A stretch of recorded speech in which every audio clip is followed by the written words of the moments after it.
Do you remember a few episodes ago I spoke about the fact that I had developed this strange fixation on Harry Styles? Are you right there with your phone? Are you good to? My child is asking me if I can give her a ride somewhere, despite the fact that I've clearly briefed her as to where I am. Listeners, do you mind if I just go and pick up my kid and take her? I could probably just get the bus. Okay, do you remember when I said that I was obsessed with Harry Styles and that it just developed out of, well, I downloaded his album when it came out and then I just got obsessed with watching clips everyone was posting from his concerts. Ever since I mentioned that, my social media has been full of people writing to me going, "Dear Lee, I'm a 76-year-old woman and I've also got this strange Harry Styles obsession." It's a like diagnosable condition. Wow. Do you think he's maybe with the CIA or something? I don't know, but people just get accidentally radicalized into Harry Styles fandom. All it takes is you watch a couple of videos. It's like watching Tucker Carlson on Fox News. You get those like crazy eyes happening and then you just believe. Are you all right? I mean, like, you're going to be all right? I feel like this might be one of those things that's like the 24-hour bum flu, like that you just like it's really full on and then the next day you're just a bit sort of spent and you're like, Whew.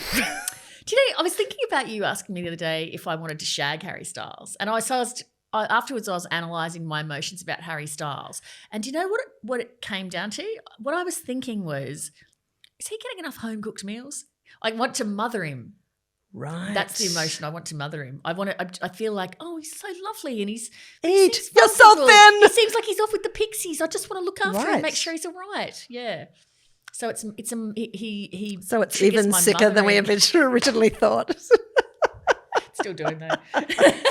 Well, I mean, he's young. Too young. Yeah. But yeah, I get that, like the common two women I respect have, directly confided this to me, you and one other. I sense that part of the appeal is just looking at this guy's worldview and the fact that he is generous and respectful of his fans. He's not kind of... Sorry, No, don't say generous lover. Is that what you were going to say? Right, okay. It just struck me that you said that I had confided this to you. Like you said the word confide when I've told you on our podcast that's listened to by 500,000 people. Yeah. Well, I mean... But if you want to feel special, if you want to feel oh my God, the special holder of my secrets... Only you could turn this into a series of insults. Like, Jesus, I'm trying to understand your bonkers obsession with some...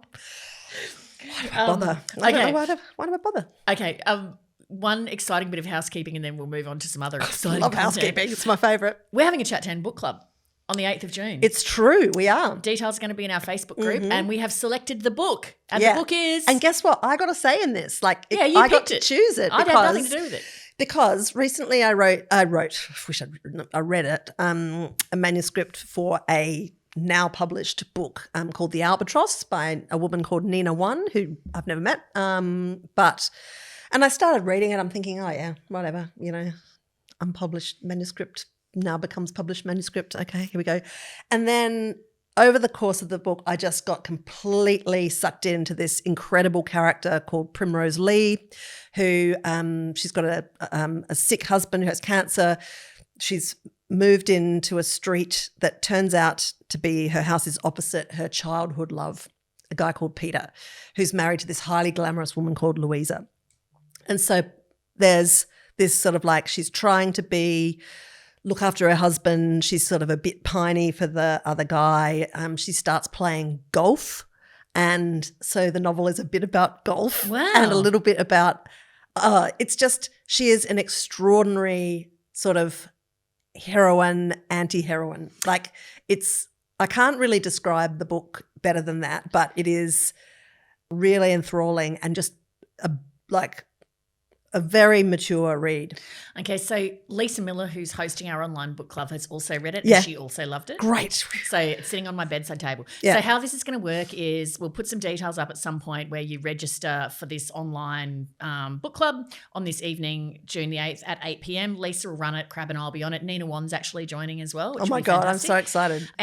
But we're just telling everyone what the book is, so you've got like 6, 7, 8 weeks in order to read it if you want to participate and ask some questions or so on. So anyway, Nina Wan, The Albatross, Albatross. Speaking of books, I read, as soon as I left here after our last Oh, record, I know where this is going, yeah. straight off to download Vladimir on my Kindle by Yeah. Julia May Jones. Absolutely loved it. Well, that is like, can I just say, big shout out to chatter Greta, who I sat next to on the flight to Yes. Melbourne, who put me onto this book. And also, I'm just going to read out because I've kept in touch with Greta because she's excellent. And I was updating her as I read the book because she was like, I'm a bit nervous. Like, what if I like recommend it and you don't like it? And anyway, I'm just going to read your like first 8 texts to me on finishing Vladimir. You've said, one of the things I've loved about Vlad is how it's taken this turn where the woman's acting so far off how a normal person would act. The mark of a novel, shouty caps, not a thinly veiled memoir. I want to see a film version of this with Emma Thompson. Oh, I just finished it. Fantastic. Again, shouty caps. Couldn't put it down. As for the young woman, the whole vibe reminds me of Victorian era women having the vapours. It's a weakness and a surrendered agency I don't associate with women who are at their cores so much stronger. Anyway, so I've taken this screenshot and send it to Greta saying, How dare you? News from the sales reading bunker. She's obsessed. And she says, this has been an exceptionally smug 24 hours.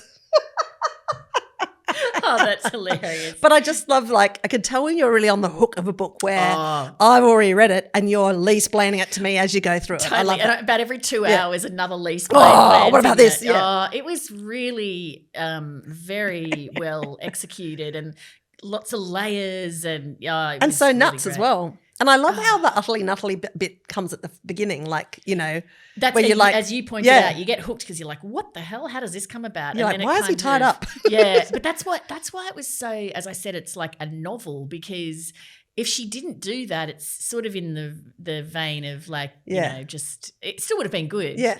But it's like, you know, I know I often reach for this Misery by Stephen King where it's just like, come on, this is mad. You don't kidnap someone and keep them in your house. You know, it had shades of Misery actually a little bit.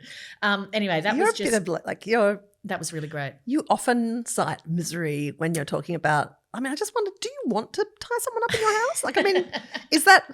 No, but I enjoy others tying people up and putting them in their own house. Okay. No, I think Misery is a very fine piece of work.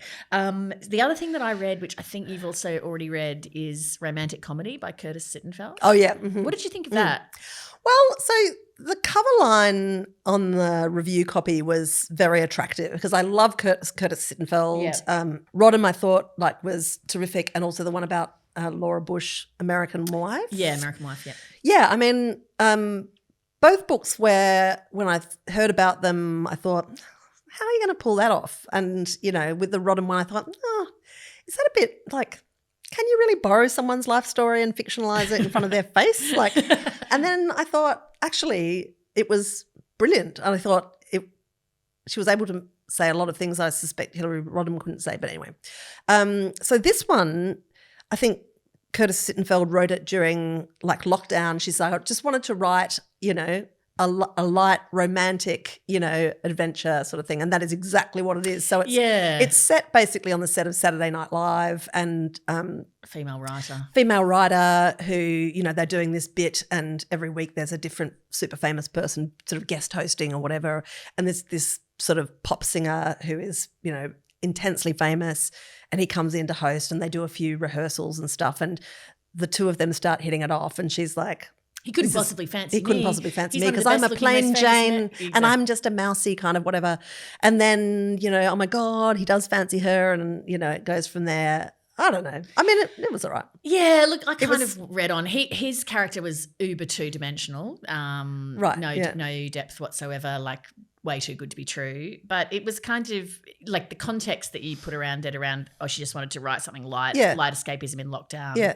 Fine. I mean, I read the whole thing, but it wasn't like Vladimir where I was like, I just cannot put this book down. Like That's because no one was tied up, mate. It was okay. If she just tied him up. I wanted to mention another book which I've actually been sitting on for ages because I had an advance copy and now it's finally out, which is Girl in a Pink Dress by Kylie Needham.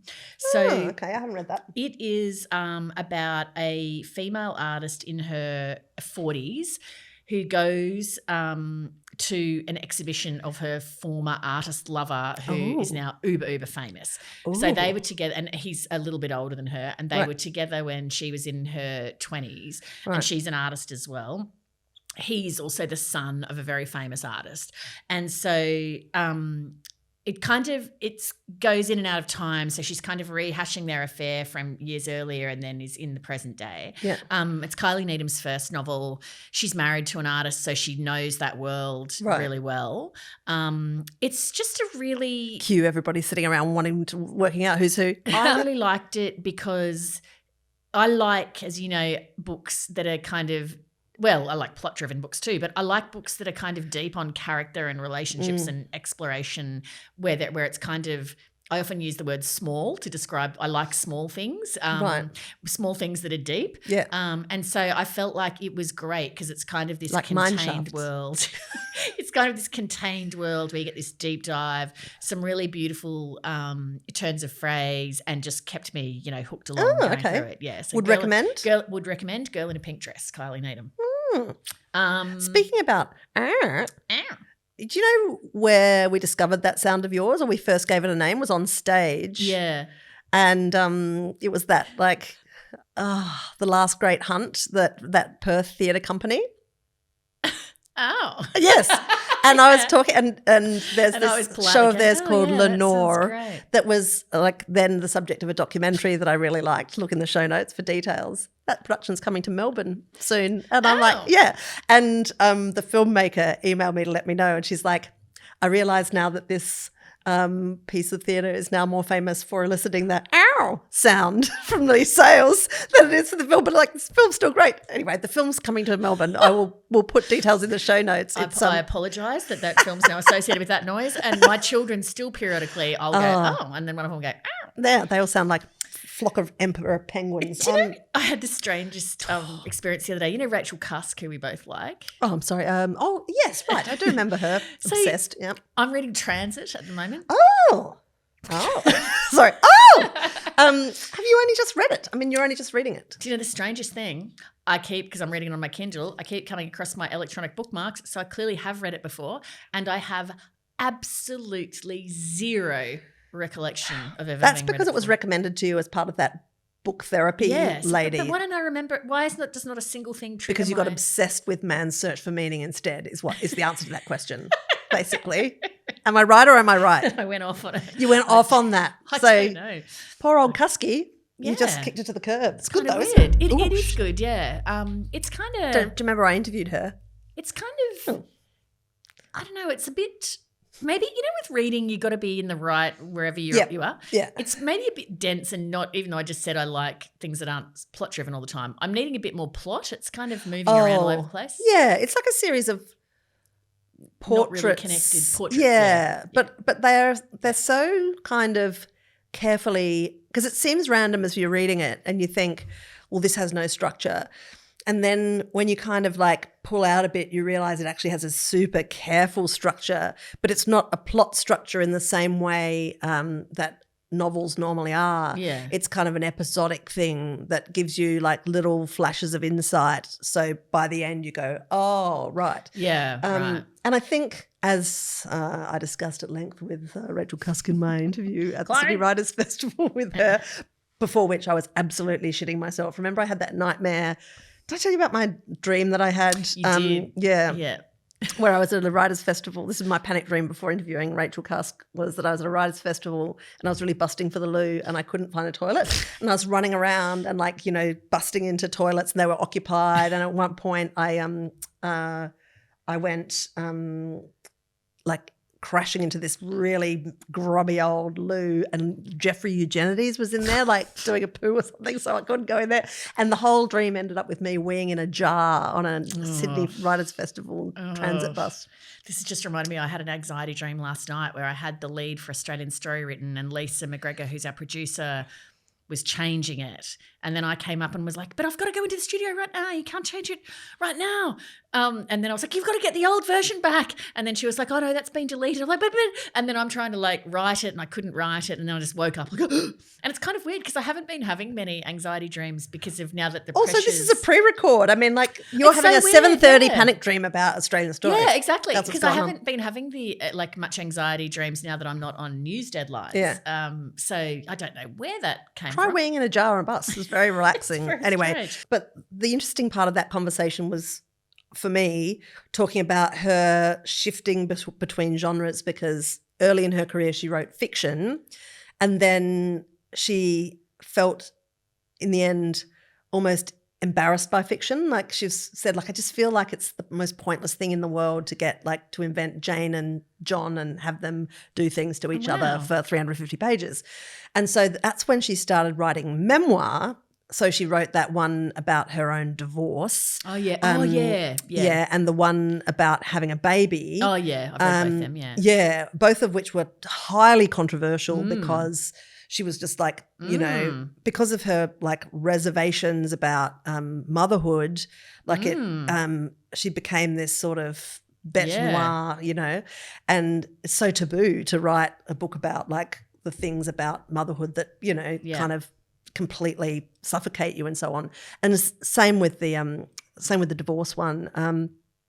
So then she said she sort of felt like she couldn't write memoir because she always got into trouble, but she didn't really want to write fiction. So in the end, like this sort of form of the trilogy is this kind of halfway house where they're like episodic kind of fictionalized reproductions of things that may or may not have happened in her life. Like it's just a sort of almost like a third form. Yeah, it's an interesting question, isn't it? Like I've been thinking about writing a nonfiction book and then I was thinking about maybe I should fictionalize it, turn it into fiction. But then I feel like it's less powerful if it's fictionalized because then you can't be certain if it's true. Yeah.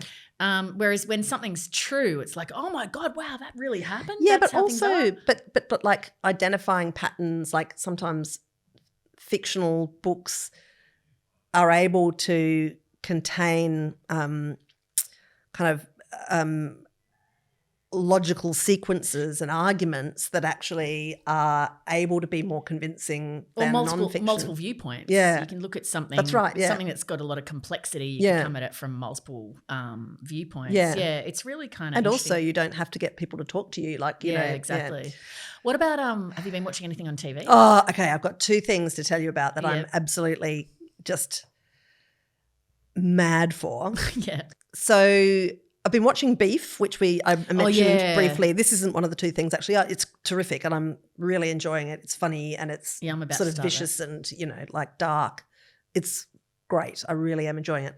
But the thing that I've been really hoovering up in the last couple of weeks, apart from Wellmania, which I got straight onto straight away and smashed all the way through it and loved it. Hard recommend. And also big congratulations to Bridget Delaney who wrote that and is now experiencing being number one on Netflix around the And our world, which friend is like Benjamin Law, who was right on right, it too. yeah. Yeah. I've started watching something that is years old and I sat in the 2018 ACTA Awards and watched it clean up everything and I still didn't watch it. I think because, and I'm talking about the series Mr. In Between, and I think I didn't watch it right away because it just doesn't like push any of my buttons. It's about a hitman. It doesn't look like it passes the Bechdel test very well. It's just like all these guys, you know, rousing on each other, you know, taking out hits on each other, sort of drug underworld kind of stuff. And I'm like, yeah, it's not really my sort of thing. Jeremy watched all 3 series. He's like, mate, you have to watch this. Oh, wow. And I'm like, oh, all right. So, and they're only 22-minute episodes, right? And I started watching it and I've nearly finished all 3 series because Wow. it is incredible. Like it's an amazing piece of television. Wow. And I say that, you know, because like with some surprise because it's still not my bag. I don't love, you know, I mean crime dramas, you know, whatever. They all feel a bit dime a dozen. This thing is just ridiculously good. Is this the Nash Edgerton one? Yes, that's right. Okay. Yeah. So it's written and directed and starred in. Well, no, not directed. Nasha just edits and directs it. Basically, the person, you know, behind it is this guy called Scott Ryan, who, if you go and look at him on IMDb, there's two things. He made a film 15 years ago called The Magician, which I'd never heard of, but also is basically a similar to this character. So this is a character that he's been writing and developing and performing now for decades, and he finally got this series made. And when it was commissioned, he was driving a taxi in Echuca. Like, he was like... Wow. And now it is like an international smash hit, and it's been like he's picked up some Flash agent or whatever. There was a profile of Scott Ryan, which was really good in the Herald in January or February this year, just outlining how bizarre the story is of this guy. Because as an actor, he is incredibly complex. So he's a hitman. He did a tour of duty in the army, and he got really good at killing people, and now he does it as a job. And he's got this really weird moral code.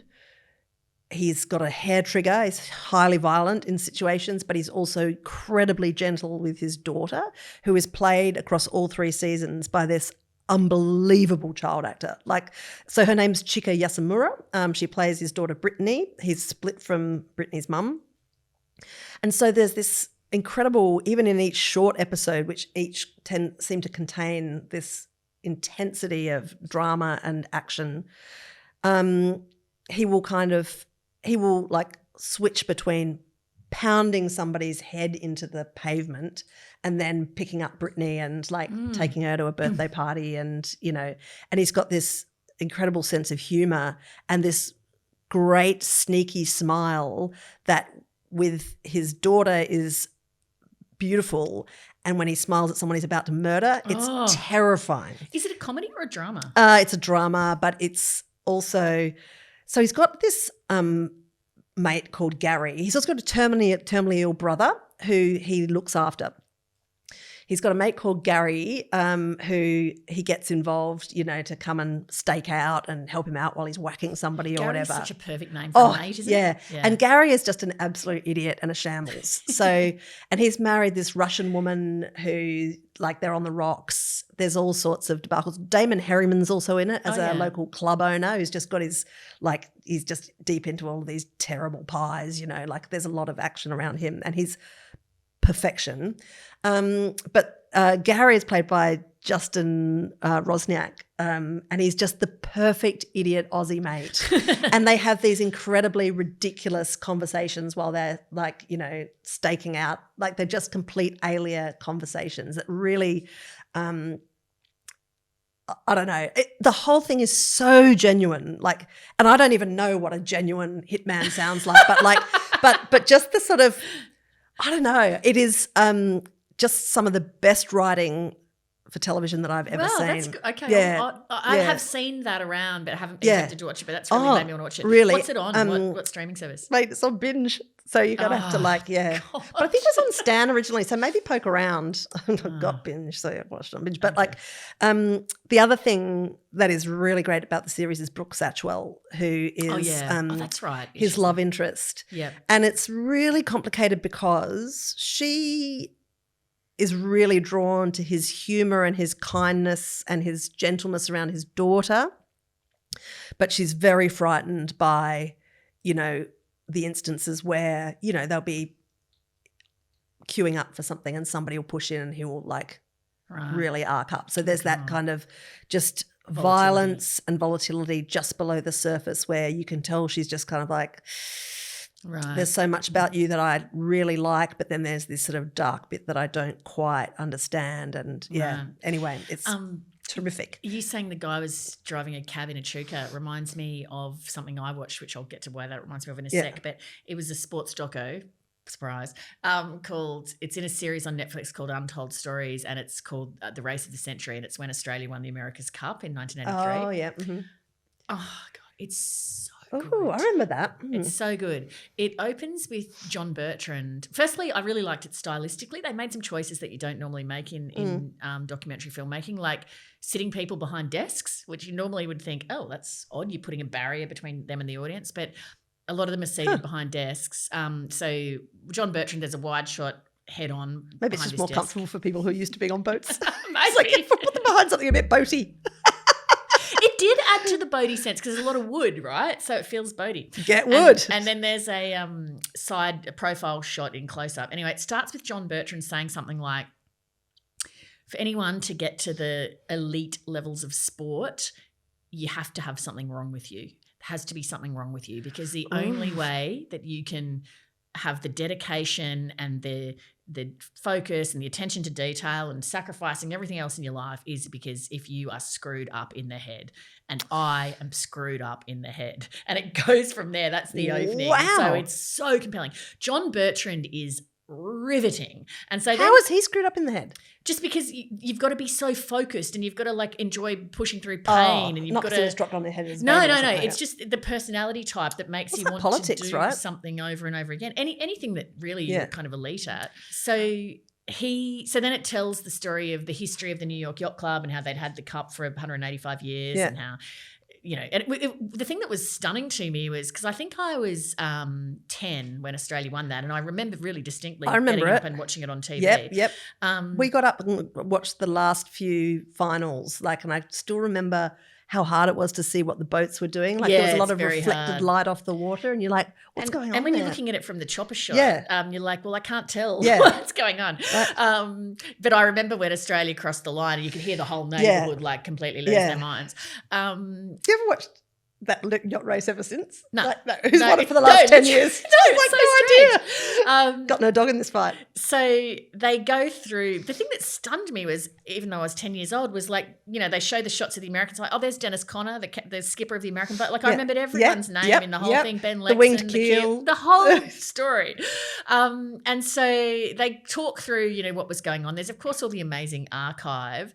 But the thing that, So John Bertrand really is just so superb. He carries it. It also includes the final interview ever filmed with Bob Hawke. Oh, wow. Anyway, Dennis Conner is interviewed in it, and oh man, as a child, obviously, and you're just rooting for Australia, you don't think about it, but the New York Yacht Club is full of these captains of industry, wealthy, uber wealthy white dudes who have got this sense of identity and pride in that their yacht club has had this cup for 185 years. The boat shoe brigade.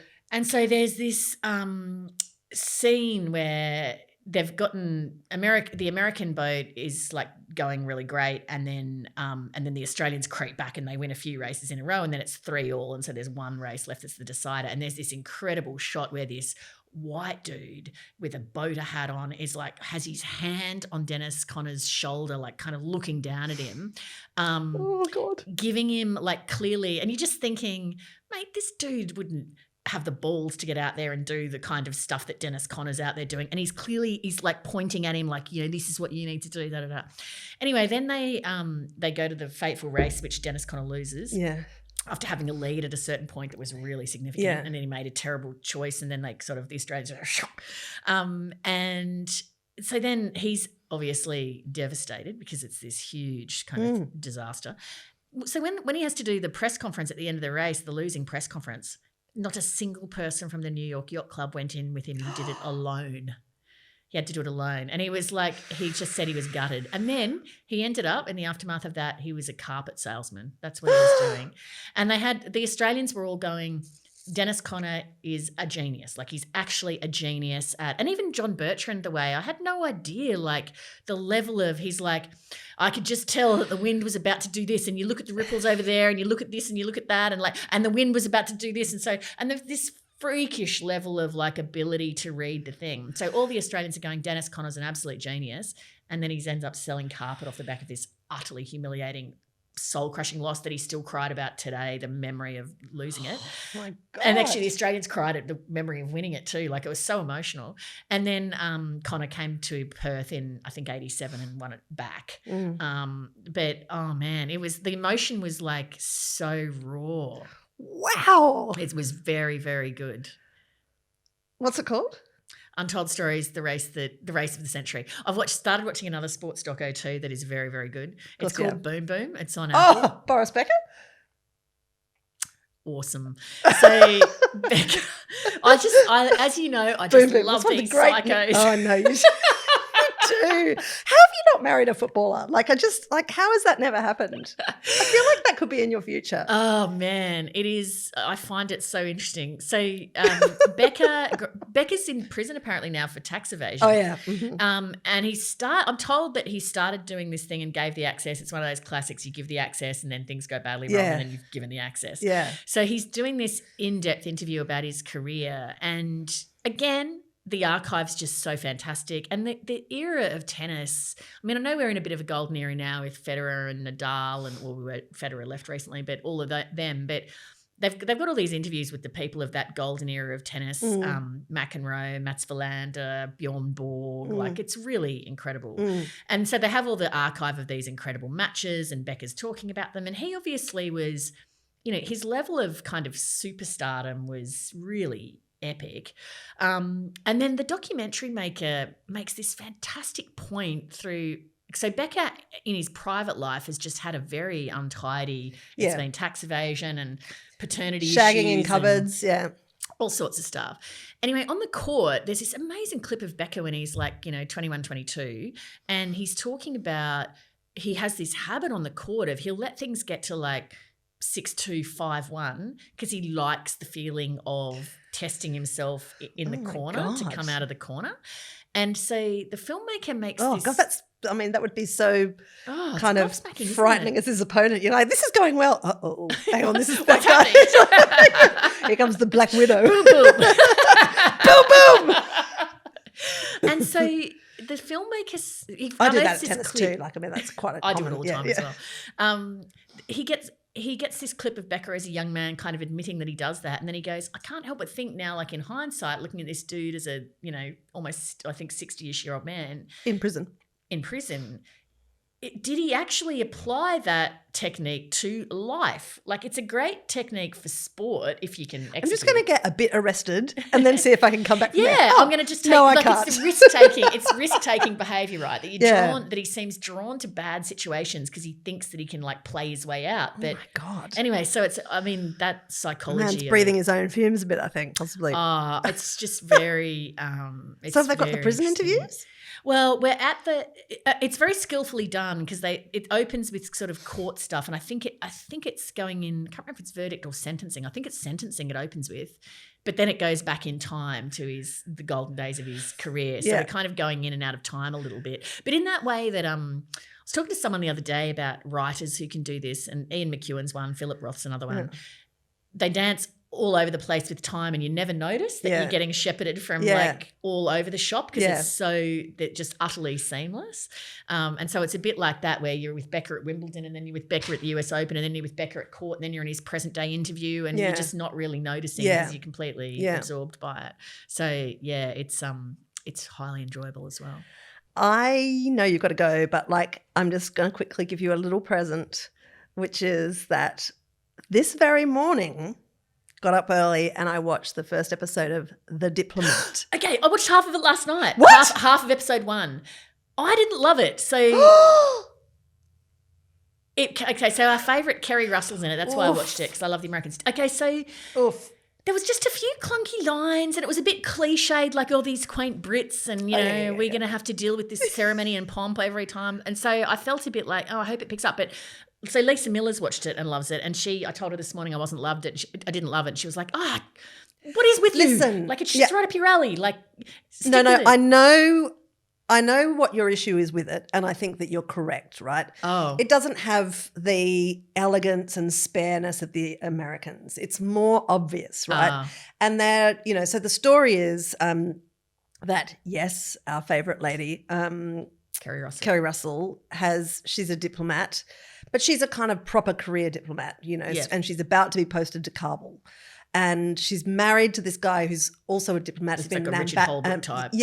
Been an ambassador and, so on. And he's obviously a really very, well-known to even notorious guy who you find out he's been basically black banned from further postings because he described the Secretary of State as a war criminal. So that, but he's obviously, they have a complicated relationship. They're kind of on the point of divorce. They're separate bedrooms, but, they are useful to each other. He's played by Rufus Sewell. And the plot is completely unlikely, right? I mean, it starts with the bombing of a British ship in the Middle East. Not sure who the culprit is. The president calls in Keri Russell and says, look, we don't have diplomatic representation in the UK right now. And she says, and of course you'd want to send my husband. That's perfectly understandable. And they go, no, we want you. And then it turns out there's this weird plan to basically test her in this post and then make her the vice president. I mean, it's it's kind of dumb, right? That's the point about which I switched off. And then they got to London and I was like, I'm too tired to watch on. And so there's this she turned and she's like, I don't even own a dress. And they're like, you need to do this special swearing in thing. That pissed me off. Yeah. However, the fuckery of the husband is what you're going to love, right? Great, okay. So I was in the same place. I was actually, I made it through the first half of the episode. I'm kind of going, but I'm also like, I love Keri Russell so much and she is so great. Like she's really good. Yeah, I'll definitely watch on for her. And there's this guy called David Gyasi who plays her deputy chief of mission in the UK, who's terrific. Okay. So they are worth it. Also, about 3/4 of the way through the first ep, Celia Imrie appears. Oh, okay. Well, another reason to better things. Yeah. Well, Lisa sent me a piece from The Guardian that described episode 1 as turgid and then says it gets really good. So she said push on. So look, the thing that I'm thinking is great about it is that the husband is this real wild card because he's kind of working ostensibly to help her, but then he's also pulling these strings in this really weird way. And he does this thing to her that involves about 4 different chess moves, which is kind of interesting. And so I think I'm very keen to watch the next episode. This is conversations make me go, I wonder how Philip and Elizabeth are going in Russia. I know. I wonder how Paige is going in America. She's feel screwed, like real people, yeah, right? Like, I know, love. I hope they're doing all right. I don't think you'll be like this. I don't think you'll be like this with The Diplomat, but but it'll be enjoyable. Gagging to watch the next step. Before we go, I just want to quickly rattle through 3 quick things, just because they've been on the list forever and I want to be able to delete them. One is a thing called The Night Agent, which I kind of thought I'd like because it's Washington spy-ish kind of stuff. Yawnski. I watched 2 episodes and just went, absolute yawnskis. And I watched to the point where they start to properly fall in love and I'm like, oh, for God's sake, shut up. Fuck off. Fuck off. I noticed that it overtook Wellmania on the sort of, and I'm like, stupid people. I was particularly took a set against it because my friend Pam, I was watching with, was calling it The Night Manager. And so I'm like, there's a second season of The Night Manager, which was this awesome show with Hugh Laurie and Tom Hiddleston. Yeah. And then Pam calls up, oh no, sorry, it's The Night Agent. And so then I was, Lego Masters is back on. I'm a particular fan of Lego Masters. I love Hamish Blake. Along with Harry Styles, he is the most universally adored person that I know. So Lego Masters is great.